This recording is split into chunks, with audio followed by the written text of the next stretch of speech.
اقرأ باسم ربك الذي خلق خلق الإنسان من علق.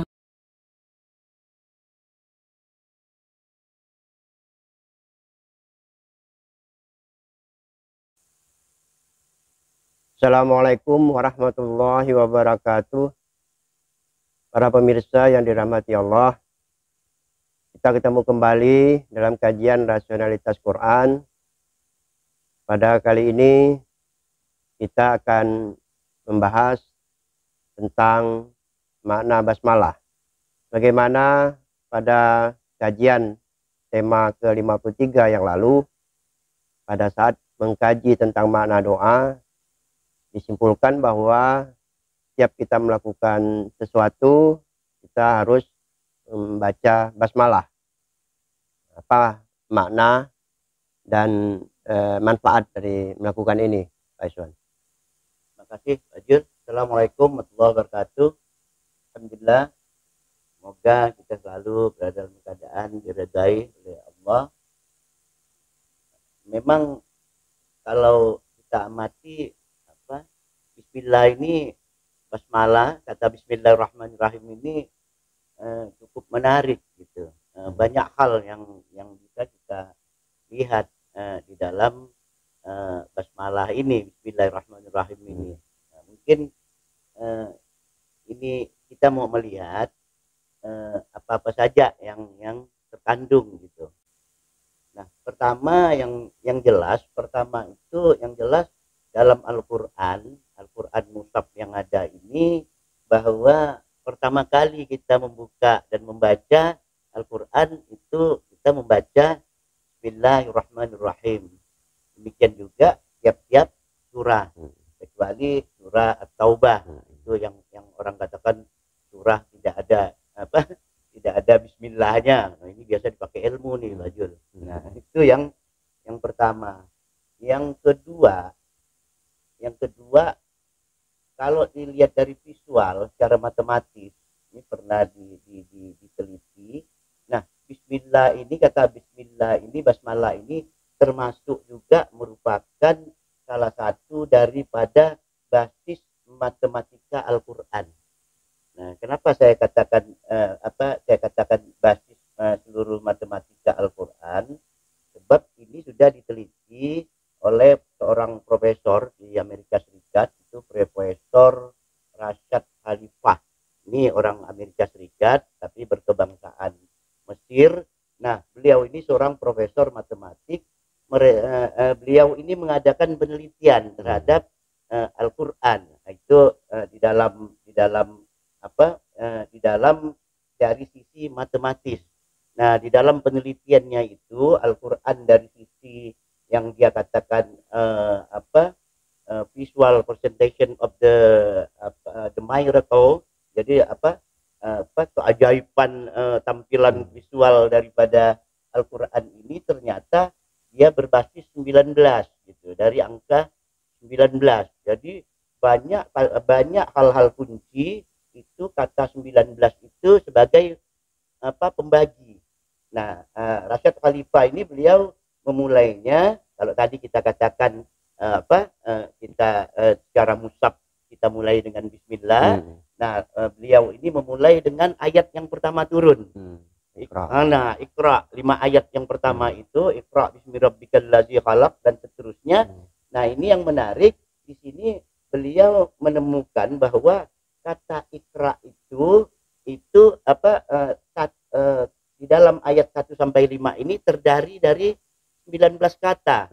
Nah, juga jumlah huruf daripada ayat 1 pertama turun sampai 5 ini terdiri juga dari kelipatan 19. Artinya sudah dibagi 19.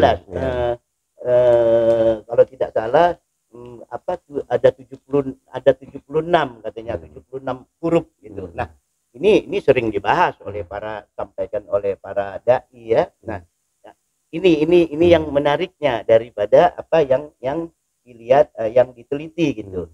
Dari pertama ayat turun. Nah, Bismillah yang pertama ayat kita baca di dalam Al-Quran ini juga merupakan 19 huruf, 9 huruf yang menurut penelitian beliau. Itu yang kedua. Nah, ini menariknya bismillah gitu. Yang ketiga hadis juga menyatakan bahwa kullu amrin jibalin la yubda'a fihi, setiap amar itu bisa perbuatan, perkataan, perintah. Itu setiap amar yang tidak dimulai di dalamnya dengan Nabi Bismillahirrahmanirrahim, itu bahwa abtar putus. Abtar itu apa ya? Abtar dari kata batara itu putus, terlepas dari bangunan induknya, terlepas dari kerangka induknya gitu. Makanya batara itu dalam bahasa Arab amputasi itu, itu bahasa Arabnya disebut batara juga abtar. Nah, itu yang ketiga gitu. Jadi setiap perkataan, segala sesuatu itu, nah inilah yang disebut kalau tidak dimulai dengan Bismillahirrahmanirrahim, nah ini abtar kata Rasulullah. Mengapa, Pak? Dinyatakan terputus itu mengapa? Oh, kenapa dinyatakan terputus gitu? Nah, tadi kan kita katakan abtar ini kan putus, amputasi, terlepas. Nah, kalau itu ditanyakan, itu kita lihat bahwa kita mengetahui bahwa segala sesuatu material, benda-benda material ini kan mempunyai dua sisi, yaitu dari sisi material dan dari sisi mental. Nah, dari sisi fakta, kenyataan, apa yang ada yang kita lihat, dan nilai. Nah, ini menyangkut nilai ini, menyangkut nilai di dalam benda itu. Jadi setiap benda, setiap sesuatu itu ada materialnya, ada nilai. Nilai ini baik terkandung di dalam material itu sendiri maupun nilai yang diberikan oleh pihak luar, gitu, pihak luar. Nah, ini katanya ini suatu benda, suatu kenyataan. Jadi perbuatan apapun, perkataan segala macam, kita tadi dikatakan yang tadi kenapa putus gitu. Nah, saya beri contoh misalnya nilai dan material ini, misalnya kopi. Kopi itu Pak Jul minum dengan Bismillahirrahmanirrahim atau tidak, atau malah orang yang ateis sekalipun yang tidak percaya Tuhan meminum kopi itu tetap rasa kopi gitu. Nah, tapi kita berdasarkan hadis tadi kita disuruh membaca Bismillahirrahmanirrahim. Supaya apa? Supaya tidak putus nilai-nilai yang diberikan oleh, nah dalam hal ini oleh pihak luar, dalam hal ini Allah Subhanahu wa Ta'ala, sehingga di dalamnya kita memperoleh memperoleh pahala, memperoleh segala macam gitu. Nah, contoh yang paling nyata misalnya sepatu gitu Pak Jul.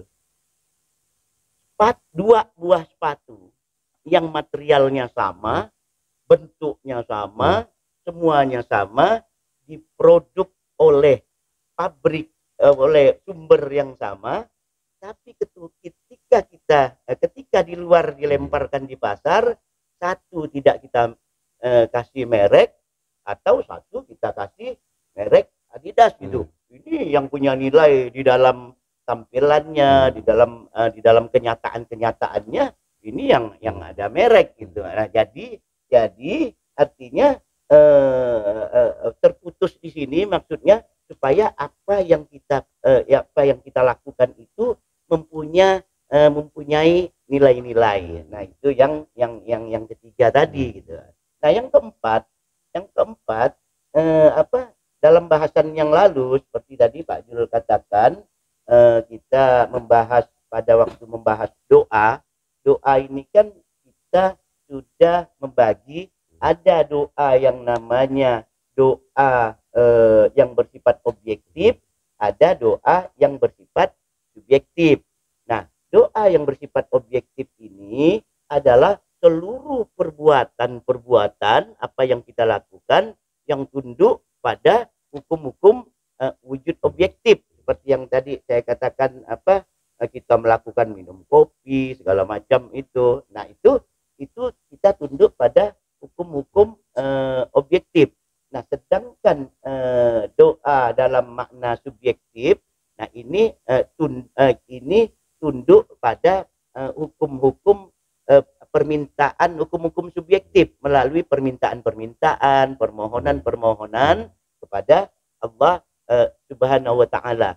Nah, di dalam bahasan-bahasan yang lalu, objektif inilah yang kita sebut objektivitas Allah, berlakunya hukum-hukum wujud, apa yang kita lakukan ini dengan hukum-hukumnya. Nah, di dalam subjektif inilah yang kita kenal dengan subjektivitas Allah, di mana kehendak-kehendak subjektif daripada Allah. Nah, ini dibagi ini di dalam Al-Qur'an kalau kita lihat ini dilingkupi oleh yang namanya Ar-Rahman. Kita sudah bahas yang lalu bahwa Ar-Rahman itu berbuat Ar-Rahman itu bekerjanya hukum-hukum objektif. Nah, sedangkan hukum-hukum subjektif inilah yang diwakili oleh Ar-Rahim, Nah, oleh sebab itu fakta-fakta dan nilai ini tercakup di antara dua ini. Yang fakta-fakta merupakan proses daripada Ar-Rahman, sedangkan nilai proses daripada Ar-Rahim. Jadi kalau begitu, apa makna yang dikandung di dalam kata basmalah itu, Pak Iswan? Nah, tadi kan saya sudah katakan bahwa berarti seluruh perbuatan, seluruh kenyataan yang ada ini, jika kita hubungkan dengan tadi dengan Allah tadi, berarti ada dua kata di dalam ini.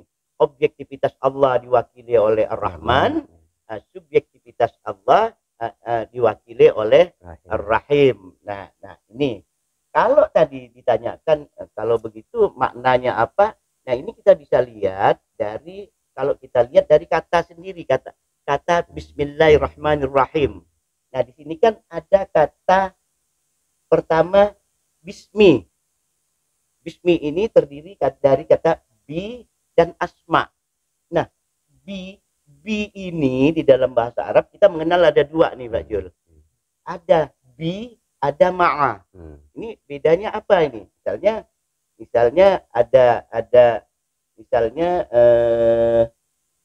ada orang datang, kita nanya, Anda sama siapa? Ma'aman. Kita katakan ma'aman. Dia jawab ma'a zaujati. Sama istri saya. Ma'a, dia menggunakan ma'a gitu. Terus kalau kita tanya misalnya ke sana mau pakai apa gitu. Kaifa tazhab? Ke sana mau pakai apa? Dia katakan bisayyarah. Dengan mobil, pakai mobil gitu. Bil jawala, pakai motor gitu. Nah, apa beda di sini nampak bedanya? Kata ma'a ini bersama-sama juga, tapi yang pertama tadi suami dan istri kan pisah, tidak nempel, dia kan tidak jalan bertindihan berdua gitu. Ya? Tapi ketika dikatakan bisayyarah, berarti kan kita ada di dalam mobil, ya kan? Bisayyarah di dalam mobil. Nah, ini kata bi. Nah, Bismillahirrahmanirrahim ini dia tidak digunakan ma'a asma, tapi bi asma, bismi dengan asma. Artinya kita sudah bahas juga asma itu adalah simbol-simbol Allah. Kemarin sudah kita pelajari simbol-simbol Allah itu. Berarti di sini bi asma ini artinya kita ada di dalam bersama dalam makna bi tadi, bukan dalam makna ma'a, ada di dalam, kalau tadi saya contohkan bisayyarah, ada di dalam kendaraan, ada di dalam mobil. Nah, di dalam mobil. Nah, jadi maknanya kita melakukan segala sesuatu itu dengan bumi ini dengan menggunakan asma apa itu? Dengan asma Allah. Nah, Allah kita tahu juga dia Allah itu entitas abstrak, tapi dia diwakili oleh dua simbol Ar-Rahman dan Ar-Rahim, objektif dan subjektif gitu. Nah, jadi makna daripada perintah untuk kita membaca Bismillahirrahmanirrahim ini agar apapun kita berada di dalam suatu tanda kutip kendaraan ini kan, kendaraan dalam tanda kutip seluruh gerak pemikiran, tindakan, seluruh penilaian kita di dalam hidup dan kehidupan ini supaya selalu terhubung sehingga tidak putus tadi dengan rahimnya. Kalau kita tidak memulai dengan Bismillahirrahmanirrahim, itu secara rahman kita melakukannya, artinya hanya nilai-nilai material, tidak ada nilai-nilai tidak ada nilai-nilai spiritual. Nah, dia tidak terputus gitu. Nah, kenapa perlu? Supaya apa yang kita buat ini seluruhnya kita lekatkan pada Allah. Nah, ini contoh yang jelas gini. Pak Jul kan suka bola nih. Yeah. Oh, suka bola. Sekarang coba Pak Jul bayangkan, Pak Jul nonton di stadion 10.000 yang dihadiri oleh ratusan ribu orang, ya. Kebetulan itu entah apa yang idola Pak Jul atau idola penonton yang sedang main, pada saat bola sudah mendekati gawang gol, betapa orang histeris, betapa seluruh mata tertuju, baik orang nonton di stadion maupun nonton di TV, apalagi yang taruhan tuh Pak Jul. Oh, ini Nah, sekarang saya pengen tanya Pak Jul, mudah-mudahan salah saya gitu, ya. Apakah pada waktu itu kita ingat pada Allah gitu? Kita menghubungkan diri kita, mata kita sambil nonton, hati kita sambil sambil Allah, penghubungan ini. Nah, ini sebenarnya bukan hal yang sederhana. Jadi apa yang dicontoh-contohkan ini dapat contoh-contoh ini dapat kita pahami bahwa dalam menjalani hidup dan kehidupan ini kita harus tidak boleh putus dengan pemikiran tindakan kita dengan akses kepada Ar-Rahim tadi gitu. Nah, kalau kita lihat Al-Qur'an, di dalam Al-Qur'an Allah di dalam surah Ali Imran ayat 190 191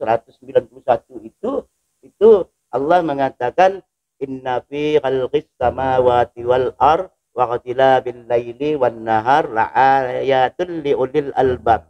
Sesungguhnya di dalam penciptaan langit dan bumi ini, bil laili wan nahar, malam dan siang, ini semuanya untuk orang yang namanya kata Allah sebagai tanda-tanda. La ayatun, tanda-tanda. Nah, kita sudah bahas tanda-tanda di tema berapa itu, bahwa tanda-tanda itu al-ayat itu di mana kita ada di dalamnya, termasuk di dalam diri kita. Disitulah kita segala beraktivitas di dalam tanda itu. Nah, ini Allah katakan untuk la ayatun liulil albab, ya kan? Liulil albab. Ulul albab ini yang mana? Ulul albab ini kata Allah, orang yang ulul albab ini allazina yazkurunallah. Nah, orang yang berzikir kepada Allah, qiyaman, baik di dalam keadaan dia tegak, wa qu'udan, antara tegak dan baring, duduk berlutut atau ruku, biasa kita istilahkan arka'ah, ruku itu, wa qu'udan wa ala junubihim, maupun dia dalam keadaan berbaring. Artinya dia selalu berzikir. Zikir ingat tentang apa? Ayat sebelumnya ingat tentang seluruh tanda yang ada di dalam aktivitas kita, pemikiran, tindakan dan perbuatan, penilaian kita tadi di dalam bergerak di dalam tindakan kita terhadap al-ayat tadi. Nah, menghubungkan zikir kepada Allah ini dan apa? wa yatafakkaruna fi khalqis samawati wal ardh. Jadi zikir sambil berpikir tentang bagaimana tentang alam semesta ini gitu. Jadi kata zikir di sini bukan zikir seperti yang kita maknai dalam sholat, dalam apa, tapi ini zikir bagaimana perilaku kita di dalam setiap posisi berdiri, duduk, berbaring itu selalu dan selalu kita berpikir tentang alam semesta ini, sehingga kita dapat menyimpulkan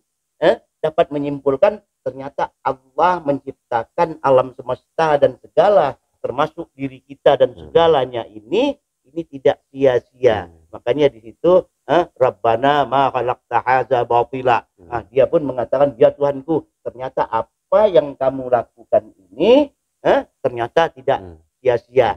Nah, disinilah fungsi tadi kalau Pak Jul tanya apa makna daripada Bismillah. Jadi pada Bismillah supaya tidak terputus hubungan dan kita selalu ingat kepada Allah dalam setiap aktivitas.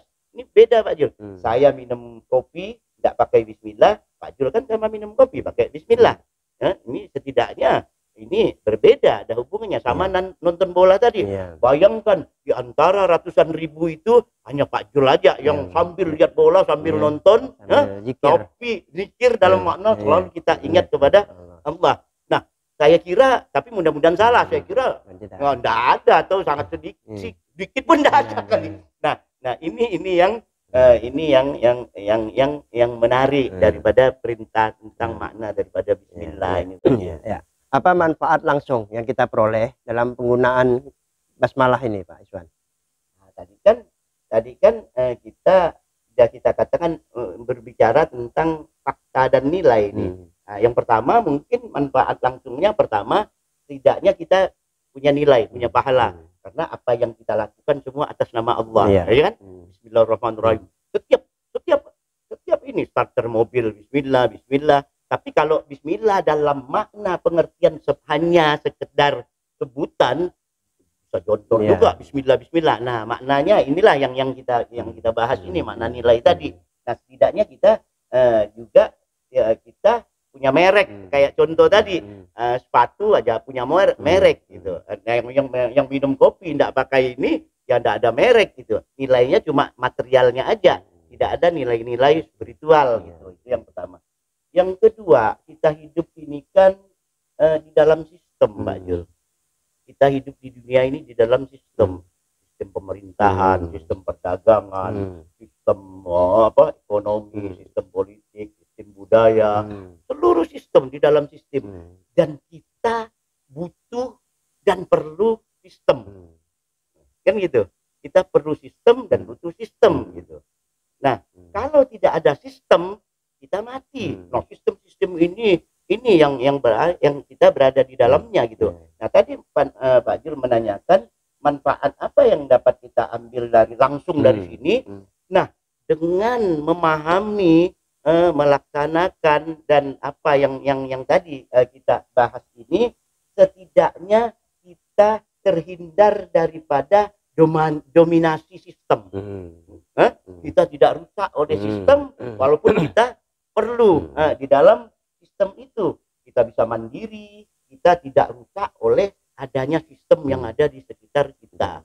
Nah, ini contoh yang paling mudah ini misalnya ikan. Nah, ini filosofi ikan ini. Ikan di air laut itu dia perlu sistem. Sistem apa? Sistem daripada air asin di laut itu gitu.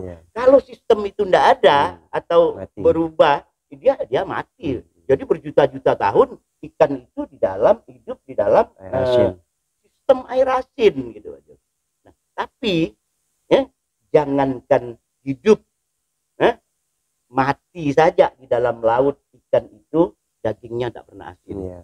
Nah, ini filosofi mungkin bisa dipahami kan, artinya kita butuh sistem, kita bekerja, kita pegawai, kita polisi, kita ABRI, kita politikus, kita ahli ekonomi, tapi janganlah sistem itu kita menjadi terjejas diri kita, hingga kita terpengaruh oleh sistem. Jadi kita bisa kita bisa mandiri.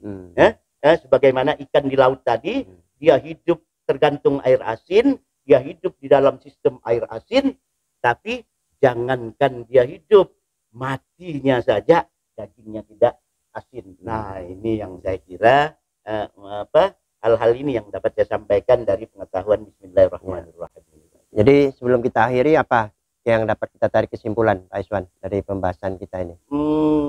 Jadi kesimpulannya ya, kalau boleh saya katakan, ya hiduplah, atau setidaknya berusahalah di dalam hidup ini. Kita jangan berhenti berusaha untuk mencari di dalam yang ini, di dalam tadi kalau kita katakan contoh tanda kutip kendaraan, hiduplah, atau bagaimana mulai sekarang itu berusahalah kita bagaimana kita hidup berada dalam kendaraan tanda kutip Bismillahirrahmanirrahim. Nah, hiduplah dalam kendaraan Bismillahirrahmanirrahim. Oleh sebab itu, kalau dulu kita melihat kaligrafi, Bismillah itu dibuat kaligrafi modelnya apa tuh, Bajul? Perahu. Nah, ini kan kendaraan. Ini kan kendaraan ini. Nah, jadi hiduplah kita di dalam kendaraan Bismillahirrahmanirrahim. Nah, dengan hidup dalam kendaraan Bismillahirrahmanirrahim ini, kita bisa hidup dengan kesadaran, bukan dengan rasa, dengan hasrat, bukan dengan keinginan basyari, nak fisik ya, yang ada di dalam di dalam diri kita. Saya kira itu kesimpulan yang dapat saya sampaikan di dalam kajian tema kita. Tema keberapa ini, Pak? 54. Tema ke-54. Masalah Bismillahirrahmanirrahim. Demikian para pemirsa yang dirahmati Allah, kita akhiri kajian Rasional Quran kali ini. Sampai ketemu pada kajian mendatang dengan tema-tema yang lebih menarik untuk kita kaji bersama. Demikian, wassalamualaikum warahmatullahi wabarakatuh. Waalaikumsalam warahmatullahi wabarakatuh.